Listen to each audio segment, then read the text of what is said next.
Shut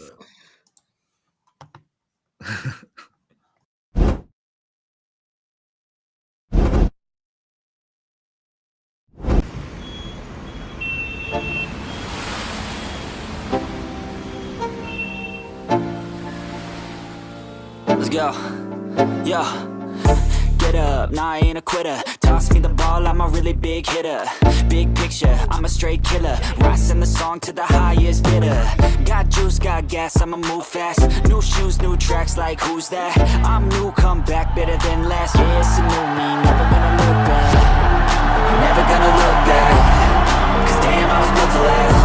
You move slow and I move fast. And that's facts.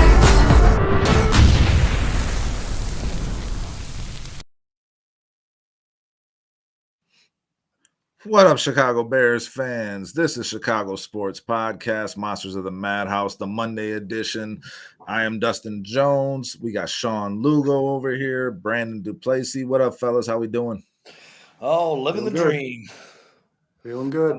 I'm watching Duke win again, and it's making me sick. Keep your flag. Capture the flag. He's got a punchable face. I love him. I love him. He's going to be a hell of a player. All right. He is. He is.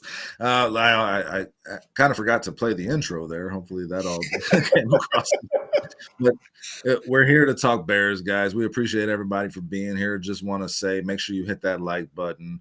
If you're not subscribed, hit that subscribe button. Share it with a friend, and keep the comments coming. We'll be talking about everything and anything y'all want to touch on. We're here to talk draft combine. Obviously that just happened, and there was a lot of good, interesting nuggets to take away. The Chicago Bears are coming into a very pivotal offseason for their franchise and the trajectory of where they're going, and there's a lot of good options in this draft. This is a very deep draft, not a lot of high-end talent, but a very deep draft where the Bears can get a lot of good starters. So I mean, where we're starting with this is Ant Mass, Phillip, Plank, CSP Tracks is in the building. Appreciate all of y'all. Where we're starting with this, guys, is do the Bears need to take a Quinshon Judkins-Type or just Quinshon Judkins himself in this draft to add that extra dimension to their running game? And Sean, I'll start with you, but Quinshon Judkins-Type, what are we looking for the Chicago Bears to add to this running game this season? Sure, and yeah, absolutely. I think they want their knuckles and Sonic. Ben Johnson feels very comfortable with that, and I'm a Caleb Johnson guy. I love Caleb Johnson. If Judkins ends up here in Chicago, I'm not going to be upset either. I think he's a good running back. I just think that when it comes to a 3-down back, I'm not sold on him being a 3-down back entirely, but again, if he's splitting his time with DeAndre Swift here in the backfield, I think they could both be a nice combo with each other. But I double down. Give me Caleb Johnson. What you got, Brando? Yeah, I love Judkins, guys, and for the reason that I've stated over and over again, I think he excelled. One of the biggest moments, the highest pressure moments of his career came about. And in the college football playoff, he averaged over 5 yards per carry. He averaged 9 yards per carry in the championship, guys, against a team that was pretty well known for stopping running backs, right? This Notre Dame team did a damn good job all year. I think their defensive coordinator won position coach of the year in the NCAA, and Judkins torched them.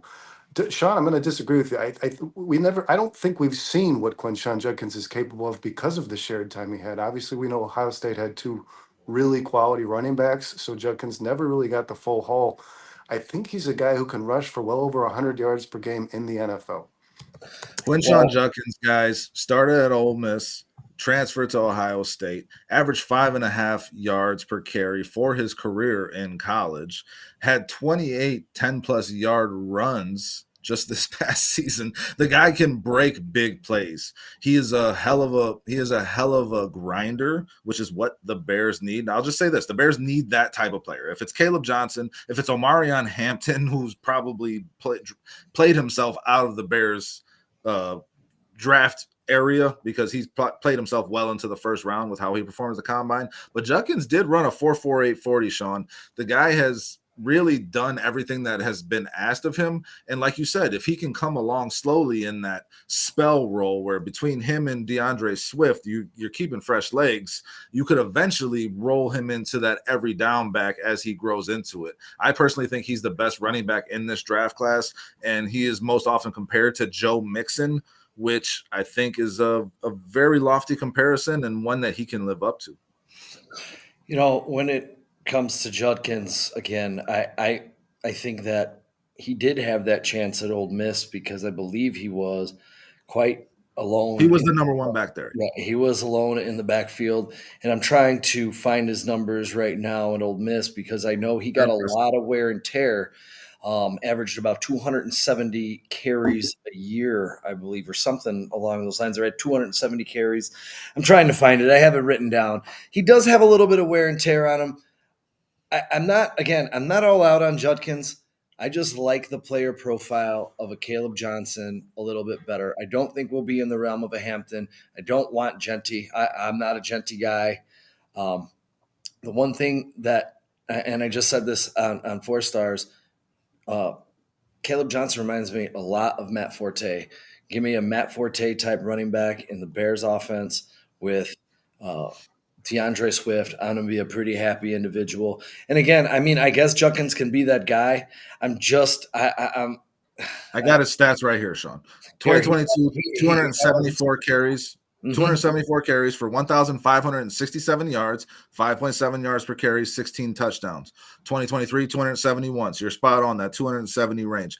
1,158 yards, 4.3 average there, 15 touchdowns. And then obviously this most recent year, 194 carries, 1,060 yards, 5.5 yards per carry, 14 touchdowns. So, I mean, he has held up his end in terms of, but he has put a lot of wear and tear. That is a point. But so has Caleb Johnson in the last 2 years. He's had a lot of carries as well. A lot of wear and tear on that body. And NFL teams obviously are not taking a look at that if he's moving up. But his 2 years having 270 carries, that's almost 600 carries in 2 years. Then you come into here, there's a lot of wear and tear on that body. If I look guys like Derrick Henry had that same wear and tear coming out of the draft too. It shows that they can carry a workload too, Sean, which is that matters as well. Here, and I'm also going to say I don't like his speed. I watch the Buckeyes. I watch a lot of Big Ten football. That guy got caught from behind a lot. I know a lot of running backs get caught, but in comparison, Caleb Johnson 240 carries last year, 117 and 150 the previous 2 years. So not quite as much wear and tear on those tires. Averaging 6.4 yards per carry, 21 touchdowns, while averaging 8.5 yards through the air. Yeah. This guy is your complete back, and he's had a hell of a college career, Sean, and he 100% is the better receiving back of all these guys. I'm not going to be upset if we get a Caleb Johnson in the second round. I'm going to be pretty happy. Vice versa. Exactly, right? If we get Quinshon Judkins or Caleb Johnson, those two are both the types of running backs that we need to add because that's the dimension of this offense that we don't currently have, Brandon. Do you have any other names that you think you could throw out there, potential, whether it's free agency or the draft? Who's a power running back you want to add to this and get that knuckles to DeAndre Swift Sonic? I mean, that you guys just named them both. Obviously, Ashton Jeanty is a guy who can run for power and speed. And I will say this, and Judkins' pro comparison is Joe Mixon. And Joe Mixon has been one hell of a quality running back in the NFL. And Joe Mixon's ranked just behind Jeanty in his pre-draft grade. So I like both guys. I like Caleb Johnson. I like Judkins. Dustin, do I think there's any other running back in this draft that is comparable to them in terms of size and production? No, I don't. Okay. I'll give you one. Let's hear it. I'm gonna be a homer again with this one, but it's Devin Neal. I mean, the kid is impressive. He's an explosive playmaker, excellent pass catching ability, great vision, excels. He's not really that power running back we're looking for, though, is he? I don't really consider him. He's a 3-down power running back. He can run between the tackles. He squirts through. Great vision, great agility, better lateral quickness than most of these backs in this draft. I'm not just saying this because this is a Kansas back. I've watched this dude get better all 4 years, and his last 2 years in college were unfreaking believable. How good Devin Neal is, man. I'm just gonna say, He's probably late third, fourth round pick. Someone's going to walk away with a steal when they draft Devin Neal in this draft. That's So all. then do you say, I mean, do we just not touch a running back in the second round? Do we pass up on a Quinshon Judkins and a Caleb Johnson, go O-line or D-line, which is what every Bears fan wants the Bears to do, is address the trenches, right? And then you have a guy like Devin Neal or even a Cam Scatabo in the fourth or fifth round that you're willing to pick up. I know the Bears don't have a fourth round pick, but a later guy, third, fifth round. Brandon, would you be a proponent of that strategy? Yeah, it's a deep class. I think if I mean, we know the results of this, right? If you're going to draft the guy in a latter round, you should expect less production. I do believe that to be true when it comes to this running back class. The guys that are projected between the first and second round are those top tier players. And Dustin, you mentioned free agency. If guys got guys like Nick Chubb available, I don't know that he's considered a power back. I mean, he's kind of a little bit of both, but I don't know that the Bears will go as far as the fifth round to draft running back, because by every measure, from every source I've read, this is something that Ben Johnson is prioritizing in this draft. Here, and I'll say this: if the Bears end up with Judkins, I'm not going to be like throwing up picket signs and protest. Not at all. I'm not going to be upset about it. And I think it's a quality pick. I think he's a quality player. I just watched him at Ohio State win a national championship and do a fine job doing that. I'm not.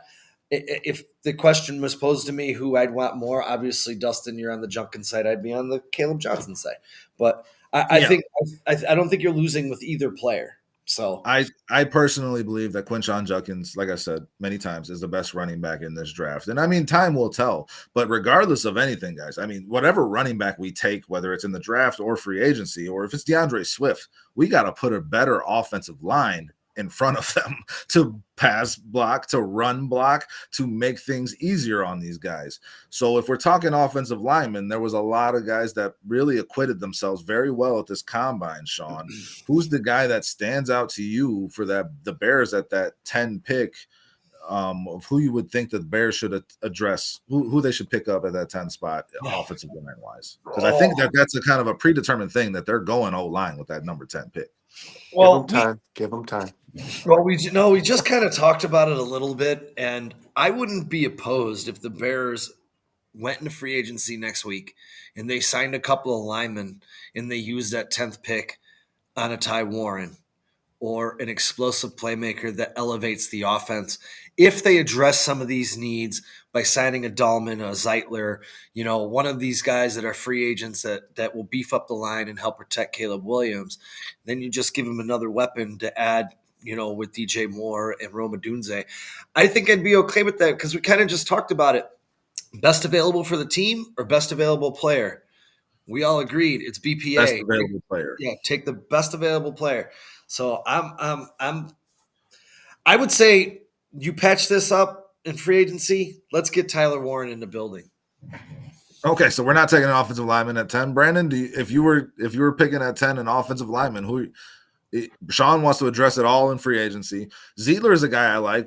A 1 year, $9 million deal somewhere in there is what you're getting him for. It's just a bridge player, really, so you can get a more permanent solution in there. I mean, Tevin Jenkins is still an option potentially for people. And Dustin, you can still address some of these needs in the second and third round as far as getting a couple of these guards because the draft's kind of deep. So I'm not saying just neglect it altogether. But at the 10th pick, you're taking the best player available. Blue chip impact player. 100%. I'm going to take Tyler Warren. That's just me.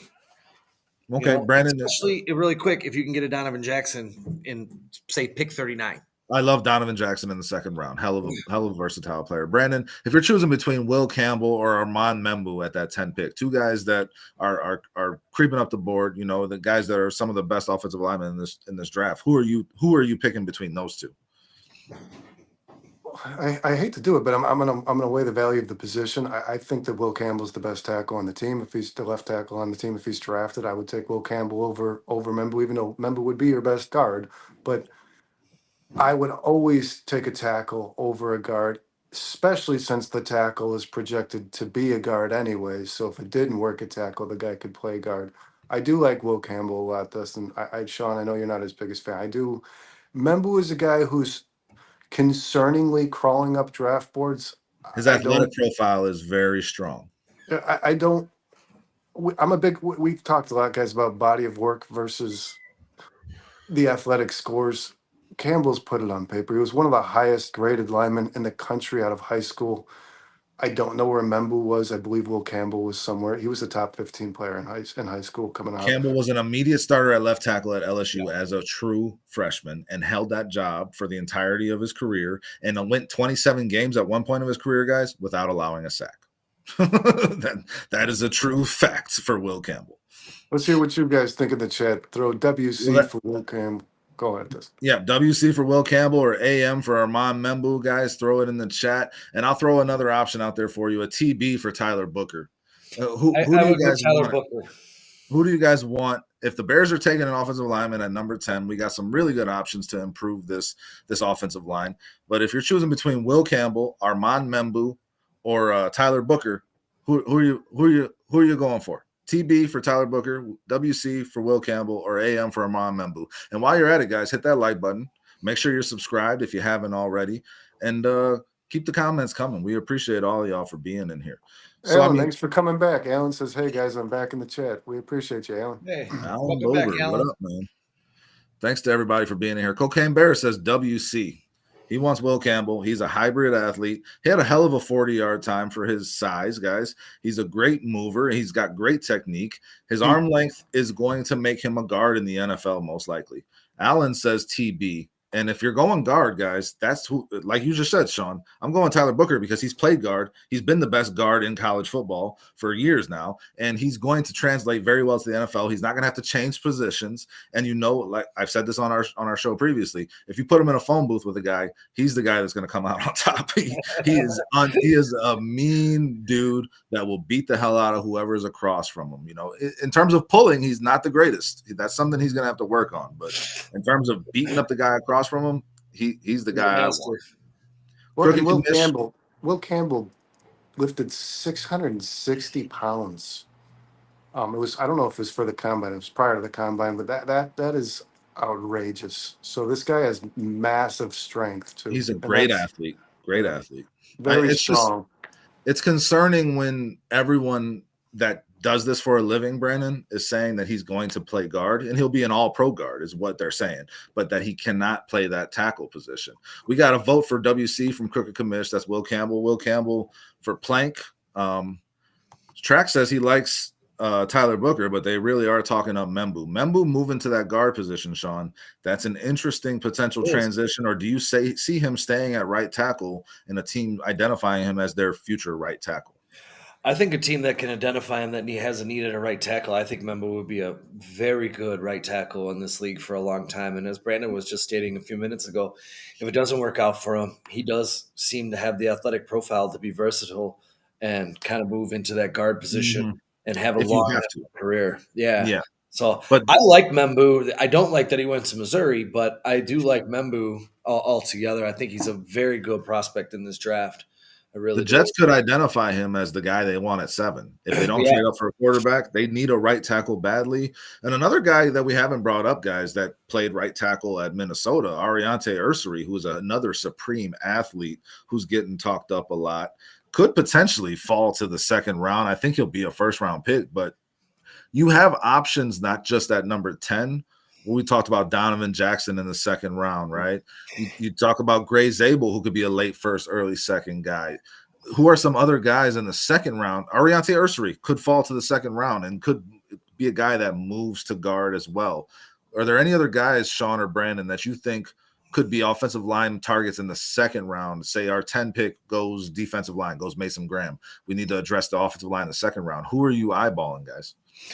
If the injury were to have hurt his stock enough, I doubt it. But if Simmons somehow lands in the second round, are you not? How's this not a must, right? Yeah, I'm a Simmons guy, but that stat you read just a little bit ago about 63%. Yeah, that's a little nerve. That's a little nerve wracking for me because I didn't. Wasn't on that before, but I love Josh Simmons as a prospect. Whether he's going to be able to make it back to the NFL is a whole other story. So I think he's a first-round pick, though. I think he's going in the first. If he were to fall to the second, that would be a miracle for any team drafting in the second round, because if he does get healthy, like you're saying, Sean, he is the best left tackle prospect, true left tackle prospect in the draft. The injury, And he would play football for you in 2025. He would.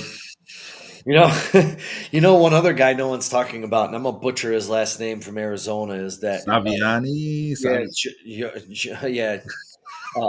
Jonah Savanani. I don't know how to say. Yeah, he had a really solid performance, and they said his athletic scores were on the same level or just below Rashawn Slater, Penny Sewell, Lane Johnson, and Tristan Wirfs. But they do envision him sliding over also to a guard position in the NFL. But if that's the position we're trying to address, he looks like he could be a guy that slips into the third round you could use and address, a la a Mason McCormick or a Zach You Frazier. think the third round he's going to fall to? I don't think. I mean, he ran under a 5. He ran like a 4.86 40, did he not? He really established himself as a 4.97. He has a 4.97. 4.97. So he was under the 5 second, which is kind of what you're looking for athletes at those tackle positions. He does have the measurables to stay at tackle too, potentially. He does, but the transition to guard is something that they're talking about for him as well. This seems like every tackle prospect is being talked about. You know what, though, Dustin, when you really look at him, 33 and 7/8 arms are some of the longer arms. If you're looking at an ideal left tackle, has 34-inch arms. This guy's just exactly. That. He's right there. He kind of established himself as a guy who could stay at that tackle position, which could make his value go up. I don't see him getting out of the second round personally. The Bears, and a side note, the Bears did meet with him on Sunday. So, and they also met with Emory Jones. Yes, he's a tackle as well for LSU. Okay, one guy. Did they meet with Josh Connerly? No, he's a guy I don't believe that was on that list. Was he? He was not, but that's kind of surprising because he shined at the Senior Bowl, and now he shined at the Combine. I mean, he's getting a lot of rave reviews, comparisons to some really top players in the NFL. So it's kind of surprising. And I guess maybe the Bears didn't want to meet with people they already have an evaluation on or a grade on, and they know where they stand. That could be too. That could be why they didn't meet with Kelvin Banks. But they did meet with Tyler Booker, who is, again, guys, the more I think about this Bears draft coming up in that number 10 pick, the more I just think, don't overthink this. Just take Tyler Booker at 10 and just know you have a Pro Bowl guard for the next 10 years on your team. He could be a Pro Bowl player immediately. That's a guy that I keep leaning towards the more I think about this. And the difference with Tyler Booker is he's just one of these. All these guys we're talking about are projected tackles that could swing the guard. He's just a guard. That's what he is, and I think that hurts his draft projection, just the position alone. But I think pound for pound, you're getting the best offensive lineman in the draft in Tyler Booker. That's what I truthfully believe. He's not a guy who we're talking about, well, he would probably have to switch to this in order. He just is what he is, and you're going to get what he is. And I like that. I like knowing what you're getting. I'm going to get consistency out of this guy. He's going to know how to play the position from day one. There's no health concerns with him. It just seems like a really simple thing to do. It's right in front of you. And I really do believe Booker is one of the top 10 talents in this draft when it's all said and done, Sean. Yeah, I don't disagree. I mean, I really like Booker. He had a grade coming into the Combine. He was in between 17 and 32 being drafted. He had a strong Combine. He raised himself up a little bit. So, I would be okay with Booker at that position. I mean, the trenches need to be addressed for long-term success, especially with, the number one job still remaining to protect your number one asset, and that's still Caleb Williams. So, really quick, PFF put their latest draft up, and it's just PFF, but their latest mock draft, they put it up this morning after the Combine. And to address, someone just said it in the chat there, Abdul Carter, they had going number 1 still to the Tennessee Titans. And the Browns taking Cam Ward, number 2, Hunter 3. So, and McMillan, number 4 to the Patriots. And then Membou. That's interesting. Yep. That's interesting. The Patriots interviewed Tetero McMillan. But I don't see the Patriots after signing Mike Vrabel as their head coach taking a wide receiver with their first pick. You want to know why it does make sense is because they were saying that they were ready to back up the Brinks trunk to sign T. Higgins, and they just missed out on T. Higgins with him being franchise tagged. So it wouldn't surprise me if they shifted their draft to taking a Tetero McMillan in the first round to get a playmaker for Drake May. You know, we don't want to dive too deep into the rabbit hole of the Patriots, but they did sign guys. Thomas Brown as their passing game coordinator. Keenan Allen is a name that's going to be on their list. Yeah, Interesting. did you say Keenan Allen? Yeah. Brandon thinks Keenan Allen is a target for every team in the NFL. I think a coach who just left the Bears is going to have a lot to say about him. I don't know how much say Thomas Brown is going to have in the building in Foxborough there, but guys, if we're talking defensive linemen, if you're saying we talked about the offensive line, the other side of the trenches matters too, right? Yeah. If we're talking that number 10, are there any defensive linemen that if they are there, you brought up Abdul Carter, Allen, and Sean, you mentioned it, he's not going to fall because of that stress fracture. They're saying he doesn't even need surgery on it. Whatever he does, whether he has surgery or doesn't, he will be the number 1 pick, I believe. So like that's a given. But are there any other defensive linemen at 10 that we're interested in for the Chicago Bears? If I can touch on this really quick, if I keep going down, this is interesting because this was PFF. They did it this morning. They had Membou at 5 to Jacksonville, Jeanty at 6 to the Raiders, Warren at 7 to the Jets, Stewart at 8 to the Panthers. Shamar? Yes. Really? He jumps up that high? Yes. Wow. They're saying right here his pro comp is Jadeveon Clowney. I love Number Shamar. 9, that sucks. They have Jalen Walker. And then number 10, this is where it gets really interesting. They have the Bears taking Will Campbell. What? But, my friend, Mason Graham is still available. Listen, number 11 is Mason Graham to the Niners. So what I'm saying here, and to answer your question, Dustin, if this draft were to turn out to come true, I'm taking Mason Graham all day, baby. I'm taking Mason Graham over Will Campbell. 100%. We keep touching on this. It keeps being a question that we're asked. Mason Graham is a game wrecker. The Bears defense needs someone like him badly. Yes. I don't care that he didn't have the sack numbers. He gets the pressures. He changes the game every time he's on the football field. He is a guy I'm taking at 10 if he's available. No questions asked, no hesitation. Please. Yeah, that was the thing. I kept waiting to hear Mason Graham's name in those picks you were reading off, Sean. And Mason Graham go for it. He's a bit of a hybrid too, because as well as he plays the 3, he can play the 1. He stuffs the gap. I mean, this guy does not allow you to run the ball down his throat either. He is a monster defensive tackle. He's probably, to me, a top 3 or 4 prospect in this draft. He is 100%. Yeah. So that's why it becomes pretty easy to take him if he falls to 10. If he falls to 10, man, and the Bears get him, I'm going to do the first backflip of my life.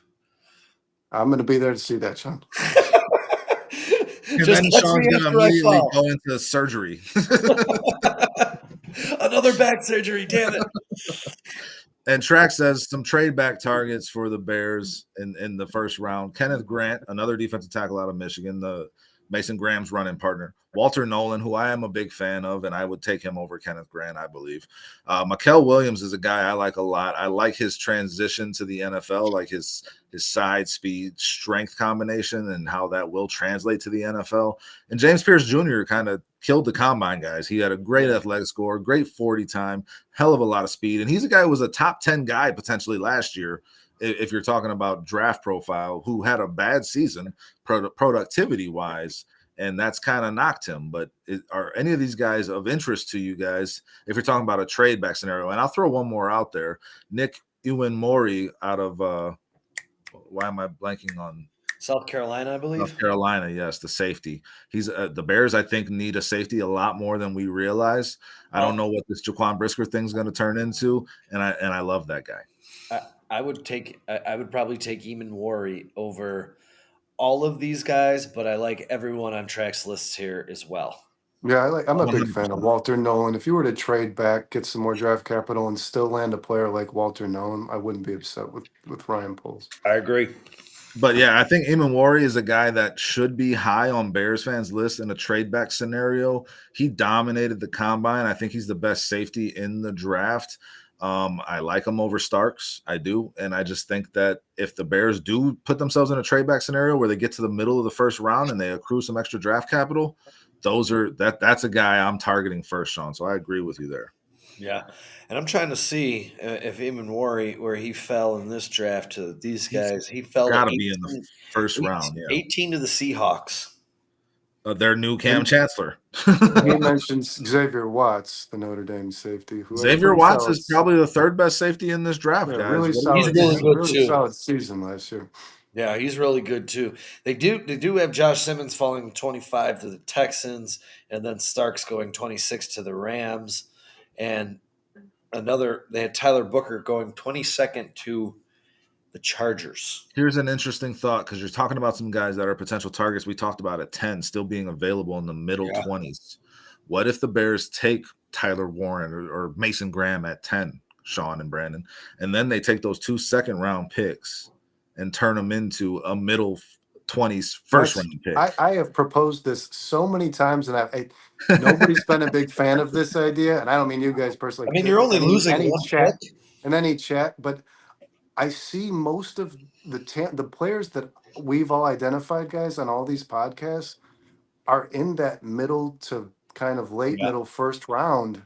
That's where a lot of good talent is being projected right now. So I love it, Dustin. I do. And nobody seems, I'm going to get flack for it. I love the idea of taking your 2 second rounders, maybe even a second rounder and your third, and getting back into the late first round. I think that's a possibility. And if there's somebody there that we just mentioned, all these players, if one of these guys is there in the late first round and Ryan Poles gets aggressive to do so, are you upset about it? No, I think I think where most Bears fans hesitate with that is that there's so many holes to fill that you're eliminating one of the and the difference in talent, Brandon, and I just threw it out as a thought experiment. I don't know. I want to hear what Sean stands on it, but the difference in talent from the late first to the early second, there's not a big gap there. You're going to get guys of a very similar caliber in the early second round. So you can get 2 of those guys for the price of 1. If you turn those 2 into a first rounder, it's got to be Tyler Booker to me. If you're trading up to 22 in that scenario, Sean, to get Tyler Booker, that might be worth it. But you're also giving up a second round pick that's going to be a starter for your team, most likely, if you nail that pick. Yeah, you know me. I'm not a big giving up draft capital guy. But I think that Ryan Poles is going to trade back in the 4th round. Well, I don't mind the idea of getting blue chip players, because we've talked about we need blue chip impact players, immediate first day impact players on this team. So that does intrigue me. I don't like the idea of throwing the 3rd round in there, 2 seconds and a third. That doesn't intrigue me, because I meant 1 second and a third. Oh, a second and a third. What about this, Sean? What about if he threw 2 seconds to get late into the first round and got a team's 4th to get a 4th round pick? I think this is a 4th round. You want to be drafting in this 4th round. I really honestly believe that he's going to try to. Guys, I think where the starter depth falls off is from the 4th to the 5th round. I think it's an interesting, like I said, thought experiment. I don't think the Bears should give up their 2 seconds to turn it into a late first. Again, unless it's like a star player to you, that a guy who's really high on your board that falls, because you got to be willing to do whatever in these situations. The situations are going to change, and you got to be adaptable to them.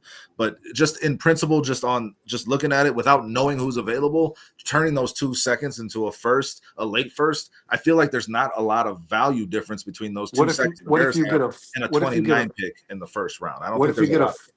What if you get a 4th out of it, Dustin? A late first and a 4th? I mean, obviously, any more draft capital you get back does make it more palatable to me. But I do want to touch on this comment from Scottish Bear. He says, you guys are all going to be sorry when Will Campbell becomes a star at left tackle. The tape shows he's more like Rashawn Slater than Peter Skoronski. I do like Will Campbell an awful lot. I don't know if you missed us talking about him, but he's got all the stats. He's got the career and the production that shows that he can start at left tackle.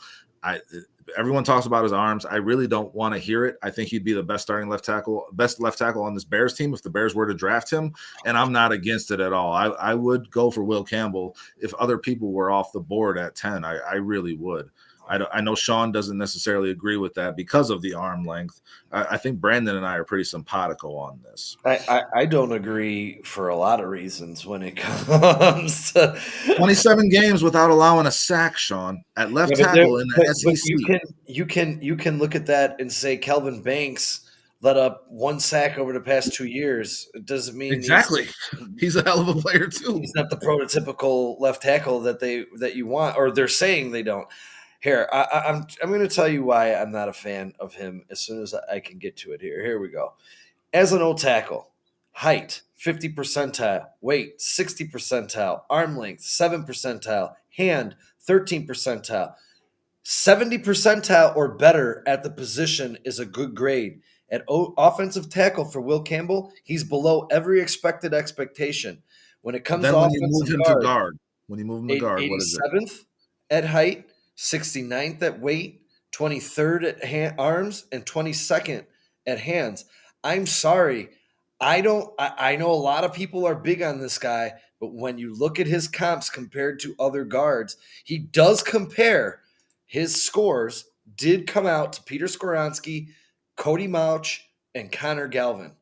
Those were his comparisons. Two of those guys are not very good players in the NFL. All I'm saying to you is those are the comparisons that came out of the combine, and everyone is so high on Will Campbell. I'm just saying buyer beware. I could be wrong. The numbers could be wrong. Those numbers don't tell the whole story because those three – I mean, Skoronski was a hell of a player in college.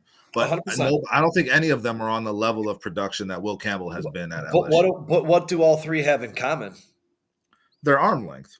And they were left tackles in college that are now guards in the NFL. Transition, yeah. And Skoronski is prototypical guard in the NFL. But then you can still take that argument. I don't know if you're saying if you move him to guard, then he's not even really a good guard, and that's why you're not wanting to touch him. But I think if you move him to guard, Sean, he becomes an all-pro caliber guard potentially. That's what I think. I think he's a hell of a player, and I think that we can get deterred by the numbers sometimes and kind of ignore what we actually see on tape and the production that we actually saw these guys have against real competition. We just lost Sean there, so that conversation is gonna fall on deaf ears. Brandon, me and you have kind of been on the same page about this. Will Campbell to me is a guy that if he's available at 10 and a guy like Mason Graham is gone, I'll take Will Campbell and I'll just start him at left tackle. I think he instantly becomes the best starting left tackle on your team. You can tell me his arms are too small, but I mean, like, I just watched this guy play football at that position for years and do it at a really high level. Yeah, I think that he's good. Well, he played well enough to not expect him to be there at 10. I really don't expect Will Campbell to be there at 10, regardless. PFF's mock drafts have always kind of left me flabbergasted. I don't see Campbell being there at 10, and if he does get there, you should probably draft him unless there's, like we said, one of those top 3 or 4 players in the draft. You would have to believe, guys, if you're Ryan Poles or Ben Johnson, there's somebody in the 2026 draft that you have your eyes set on, and then how high are you going to be drafting then? So the problem is if you think, next year is a better class, you're expecting the Bears to be a bad football team if they're getting their hands on the best. Not necessarily if there's more depth at the left tackle position. Correct. Brandon. What we really kind of hammered down when we were talking earlier, guys, was that this free agency class has way better options at the interior of the offensive line than it does at the tackle. Yeah. Guards are much better, and center are much better than left tackle. Go ahead, Sean. Tracks. Penny Sewell is also a right tackle, not a left tackle. Shorter arms are acceptable on the right side. He said Graham Glasgow. Taylor Decker was there. Here. He's got Penny Sewell, right offensive tackle. Arm length, 33 point. That arm length shorter on the right side is different for sure. Not on the left. I don't think it's the end all be all to talents. I don't. I mean, you want to have the longer arms to be able to extend, especially with speedy players, that you can keep them at an arm's length to kind of redirect them. That's important. Don't forget, Joe Alt is a right tackle in the NFL. Well, Joe Alt has all the measurables of a left tackle, and he will move to that position. That's going to happen. I think that the Chargers are just bringing him along. But my main point that I wanted to make is that I think it's kind of being decided for the Bears, guys. Interior offensive line is where it's at in the draft. You're seeing all these guys who played left tackle in college, they're talking about moving them to guards. And all the left tackles in free agency are not really worth breaking the bank for when you compare them to Braxton Jones. So you kind of are looking at this like, why don't we just address the interior offensive line, because that's where all the talent is this year in the offseason, and then we run it back with Braxton Jones and see what happens next year. I hate saying that because I don't like Braxton Jones, guys, but Braxton Jones' replacement level is a lot better than Matt Pryor's. Braxton Jones can acquit himself a lot better than Matt Pryor if he stays on that offensive line for one more year. And if you improve the interior, that will make Braxton Jones' job a little easier. The concern with me there becomes, does Braxton Jones need his neck surgery after week 1 of the 2025 season? Yeah, that's the other thing, yeah. I mean, how many surgeries? This guy has many surgeries as he does seasons right now, and I'm not exaggerating that. Yeah, no, I'm not exaggerating that. Yeah. So Braxton Jones' health is a big issue. We don't know if he's even going to be healthy to start this season, Sean. So, like, are you okay with running it back with Braxton Jones and Kiran Amagaji, or do you think we have to address the left tackle position in this offseason? I think that I'm okay with running it back with Jones one more time, just because I'm not a fan of any left tackle in this draft. I don't want to waste a pick on a player that we're going to move to guard. If you're drafting the position to be a left tackle, when it comes to Braxton Jones, the value we got provided from him relative to his draft position has been fantastic. It's been a plus for sure. Yes. And I think that if you move with this ahead with this staff and you get someone over there to chip and help him instead of leaving him on an island, which I believe, if I look back correctly, he was left on the island the 10th most of any tackle in the league last year. How much does scheme have to do with it? Yes, exactly. 100%. You can get a lot of help, and not to mention, if you get that big left guard in there, that say Tyler Booker. Yes, there's a lot of things you can do that just weren't available under make the other life staff. easier on Braxton Jones this season. Yes, correct. Howie R. Bear says it's not arms, it's wingspan. I think Howie. I agree 100%. They're essentially the same thing. I think. Both. Well, yeah, I mean, one the wingspan is the measurement of finger to finger, so it is essentially the same. Yeah, and if you look at Trent Williams as the prototypical best left tackle, his wingspan is 87, and his hand and his he's a monster. Yeah, dude. And in relative to that, Kelvin Banks was 84 and a half wingspan. So I mean, that's pretty close. Guys, 87's an anomaly. It's not normal. I am not ready to say that Amagaji sucks. I'm just not. Like, I understand the situation he was put in and how he did not acquit himself very well given everything that happened, and how well he didn't perform very well thrown into a situation that he wasn't ready for. But I think he needs a full camp, a full healthy camp. If we can't get that, then I become more and more concerned. If he cannot stay healthy, obviously that becomes the biggest issue. If he can't be healthy enough to practice and be in camp. But if he can, I want to see what he's got, man, because he was a highly graded dude coming into the draft for a reason. You know, he's got some potential, I think. You can't be writing off another third-round pick. You cut Velus Jones. I mean, how many times are we going to do this? You've got to see what this guy is worth, and you can't hold on too long. I do want to say, Trex says this conversation seems, for some reason, guys, this conversation is starting to gain traction. I don't know why. Trex says, I'm not a fan of Coleman Shelton. Coleman Shelton was the worst player on the Bears' offensive line. He was the worst player on the Bears' offense last season. I hate to say I'm this, hearing Brandon, some like Coleman Shelton at the price that the contract he has, he is awful. John, what do you got? If I dug into that, he was statistically our best lineman. If you're throwing PFF grades at me, man, I watched a linebacker in Tennessee run him over. You're only as strong as your weakest link on the offensive line, and half the time our entire offensive line was laying on its face when they needed to make a play. So, listen, I mean, here's the question, Sean. Do you want to run it back with Coleman Shelton this season? Not if I can get someone better. So who's better? How many people are better? Is he a replacement? Would you take Evan Kelly or Ryan Kelly? Yes. Evan Brown or Evan Brown? Probably not. I would take Ryan Kelly over him, and I would take Dahlman over him for sure. Those are two options. And here I say I would take you over him, Dustin. I don't think we have to worry Please don't. about Coleman Shelton because I think Dahlman's going to be in a Bears jersey on the 12th of March. As far as Wikipedia is concerned, Wikipedia predicted the future here, guys. They already. I honestly do. I think after the Trey Smith news went down, I think Ryan Poles flipped the switch and it switched over to Brian Dahlman and the soon-to-be former Atlanta Falcons center. That's just me. Maybe it's Ryan Kelly. I don't know. I'll propose this, and I proposed it before, and I think it's one of two ways. Either you sign one starting offensive lineman in free agency, whether that's Fries or Freeze, whatever you call them, or if it's Zietler or if it's Dahlman. You get one of those guys, and then you kind of draft around the interior to start. I would say go Dahlman, go Booker with the 10th pick, and then turn around and get Donovan Jackson in the second round. That immediately transforms your offensive line. Run it back with Braxton as much as I don't want to, but you can't fix everything in one offseason, guys. Braxton Jones is the best option to keep amongst all those other guys, whether it's Tevin Jenkins, who can't stay healthy, Coleman Shelton, who I'm not a big fan of, whether his stats show that you could be the best offensive lineman on a shitty offensive line. That's not saying much to me because it was all pretty shitty, to be quite honest. And then obviously Matt Pryor. I need to replace 3 of those positions, and I'm going to do it on the interior because I think the better options in free agency in the draft are along the interior. Run it back with Braxton Jones. How do you guys feel about that? Well, and then you mentioned drafting a player in the second round who played some quality football at the tackle position, right?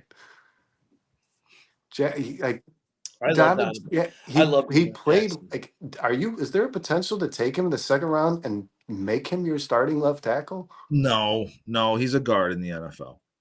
He's a guard in the NFL, and I think that's where you want him because that's where he can be the most dominant. I don't think you're going to he played left tackle admirably in the situation where he had to, and that's why I like him because he'll do whatever it takes for the team to win, and he's a versatile dude, but I want him at guard. And he might end up playing left tackle if you run it back with Braxton Jones. Track says Ryan Kelly over Dahlman, and I'll go with that. If it's Ryan Kelly or Dahlman, I want an improvement over Shelton is really where it comes down to for me. My only thing with Ryan Kelly is the age.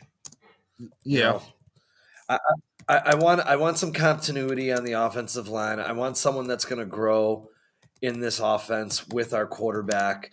And Ryan Kelly to me is more of a Band-Aid. And unless it's Ryan, Sean. Here, well, I'm saying unless it's Ryan Kelly and you're drafting Jared Wilson. That's what Aunt Mass was suggesting.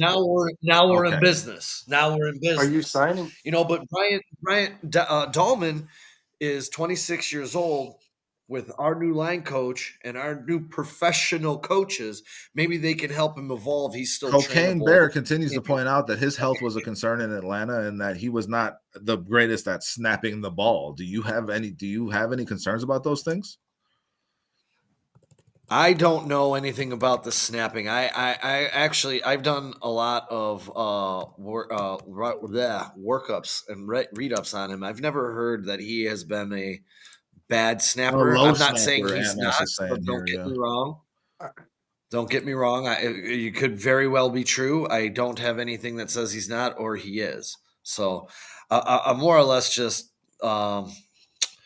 let's see. He didn't start any games. Brandon, you can sign like a camera. You cannot go with Braxton Jones and Karan. These are injured players. You have got to add some depth at the left tackle position because if you get Donovan Jackson, he might end up playing left tackle for you anyways. I mean, at least we know he's capable and willing to do it. If we were to go sign a Cam Robinson. I mean, what are you okay with the fact that you might have another season-ending surgery for one of these guys? I'm imagining that Cam Robinson is going to cost at least 15 million annually. If Cam Robinson's here, he's your starter. You know, I mean, albeit he might not be that good, but and to Ryan Dahlman missing games, he missed 8 games last year, and the year before it looks like he missed 3.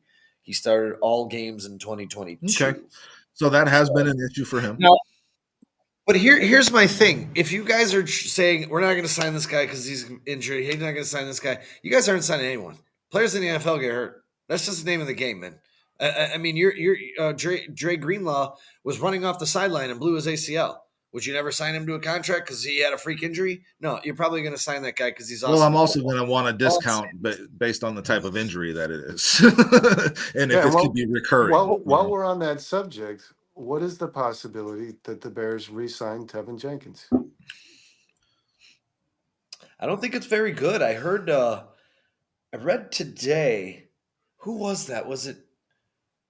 Damn, there was give me a second. There was a team that's set to offer him a 3-year deal worth like 80. The Dolphins. It was Tevin Jenkins to the Dolphins. Yeah, 3 years, 80 million. I saw, and the Bears are not. That would be such a Dolphins deal to get to. Like, why you signed a quarterback that can't keep his head on top of his shoulders to a huge deal, and now you're going to go sign a guard that can't play 2 games in a row to a huge deal. Listen, if Tevin Jenkins were to come at a $7 or $8 million a year price tag for 2 years, again, the Trey Smith coming off the market, never reaching the market, definitely puts a damper on this guard free agency and the offensive line free agency overall. So Tevin Jenkins does become more palatable because we do know that when he's on the field, he's one of the better guards in football when he's at his best. And I do apologize. It is projected he is going to the Dolphins on a 3-year, $31 million deal. $9.4 million per year projected by Aaron Schatz of ESPN. And this was he wrote this today. He wrote this what today. What up, Darius? So, thanks for joining us. Listen, the chat. What's up? The chat has been killing it today. They're putting out all these stats, all these numbers, all their opinions on these players, and it's a lot to get to, man. It seems like Dahlman is not really a guy that we're interested in from the chat's perspective, based on some of his performance issues and based on the fact that he has had an issue staying on the field recently. Freeze seems to have the same issue. I'm going to call him Fries because it just fits an offensive lineman for their name to be Fries. But I will say this, man, and I don't know how the chat feels about this or how you guys feel about it, but I'm becoming more and more comfortable every day with signing a 34-year-old Zeitler to a 1-year deal to kind of just shore up that position for a year while we figure it out. You know, he's a competent player. You know, he's a leader. You know, he's going to hold up his end of the bargain for that year. Is that something you guys are interested in? It'll cost about $9 million a year for a guy like him. See, for a 1-year patch, I'm okay with it because Zeitler knows what Ben Johnson requires. He knows the system and they're familiar with each other. So it's a guy that could also help some of these younger players that are drafted onto this roster. So I would be okay with Kevin Zeitler, especially if you get him on a team-friendly deal. $9 million a year. You're saying I would be more, 6-7. He's coming off I think a $5 million deal. He performed really well though. What I see, the projections I keep seeing are $9 million at the low end. If you can get him for $9 million, I think you're getting them on a pretty good deal. Brandon, is that something you'd be opposed to or you'd be for? Because it seems like the chat is all over. I would be absolutely for it. And Sean said it best a little bit ago. You're as weak as your weakest link, guys. What was the weak link on that line? Yeah, right. I mean, right guard, left guard, both the constant changing of players in and out. Yeah, it was a big problem. So you have to address it. And I think that the Bears are in a fortunate position because the place that they need to address the most is the place that has the most options of really good players. Howie keeps pointing out that Tyler Booker is slow. Yeah, he's not going to be a puller. He's not going to be a guy that gets out on the end and is a lead blocker on any of these trap plays or anything like that. But I am all for putting Booker on my offensive line and not thinking twice about it because the guy in front of him will never get around him. That's really. So let me ask you this: when Ben Johnson spoke at the combine this week, he said the best players are the players who end up around the football. With you saying that this guy's not going to get out, he's not going to make those plays, does that take him off of Ben Johnson's list? Hell no. I don't think so. Because, he starts out right next to the football. And he's ready to go. Yeah, but ends up against the football, whether it's 10, 15, 20 yards down the field. He said the best players in football always end up around. And he wasn't talking about the defensive side. I think Booker moves impressively for his size. It's not really comparable to some smaller guards, but I would still take him and not think twice about it. Whether or not he comes off of Johnson's board because of that, I don't know, man. I honestly can't answer that. I think it would be silly if he did, to be quite honest, because I think he's just a mauler, and you need guys like him. I like him. I love Dustin. him. I do. And then Darius, I mentioned turning around in the second round and going for Donovan Jackson. I think that would, if you get Booker and Jackson with 2 of your first 3 picks in this draft, I will be ecstatic. So, boys, really quick, Donovan Jackson in his interview said that he was hawked by the Seahawks, Lions, Vikings, and the Cardinals outside of the Bears.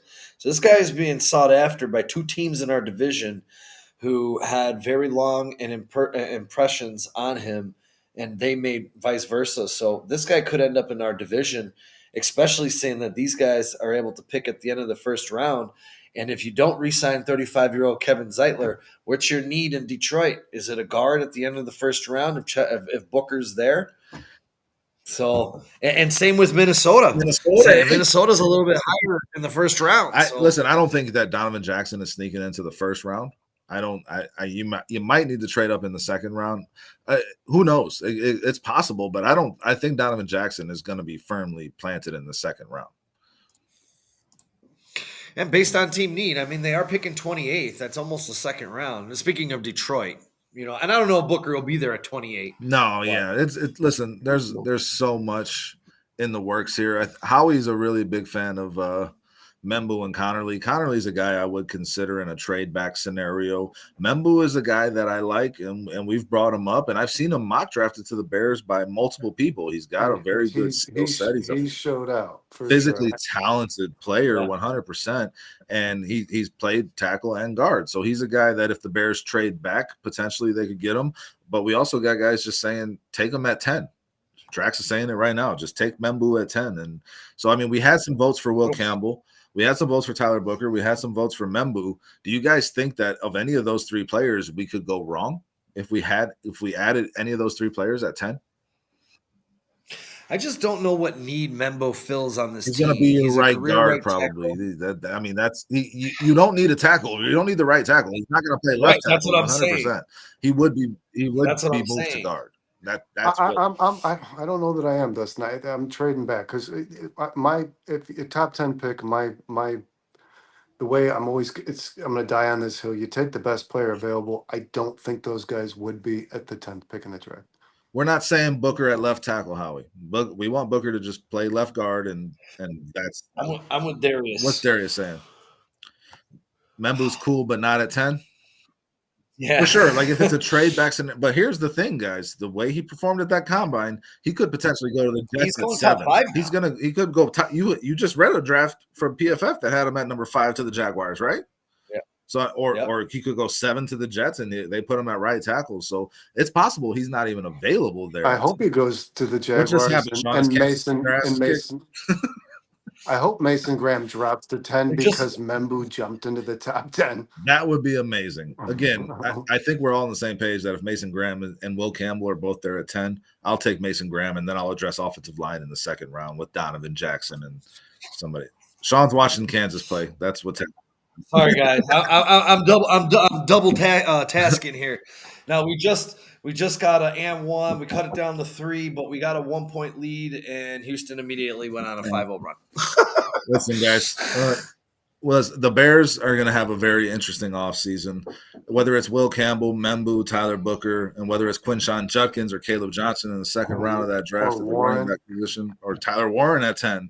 There's a lot of options here. We got a lot of good stuff coming up. CSP will be here with you for it all throughout the week, every day of the week. We're at 4-Star Chicago Sports. You can find us there. We just did a show earlier today, the Hallis Hall Hangover, so please check that out. Guys, everybody hit that like button, hit that subscribe button. Come back and join us again tomorrow for great content. Brandon, Sean, you guys were awesome. The chat was awesome. We appreciate y'all greatly. Hey, we love y'all, man. Thanks for showing out tonight, man. Showing up and showing out. We stars of the show were the chat 100%. So come back again tomorrow and do the same thing. We appreciate y'all. Shout out to Trax as always, guys, putting us here and letting us do this. Hell yeah. Trax is the man. Love it. We love this community. We love the Chicago Bears. We love talking about it with y'all, and we'll do it again tomorrow. Have a great night, everybody. Bear down. Bear down.